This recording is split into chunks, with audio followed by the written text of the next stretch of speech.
You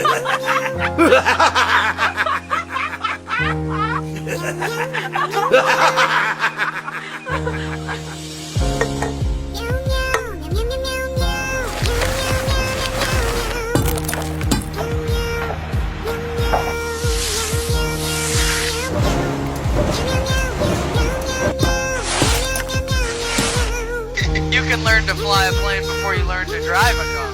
No, let no.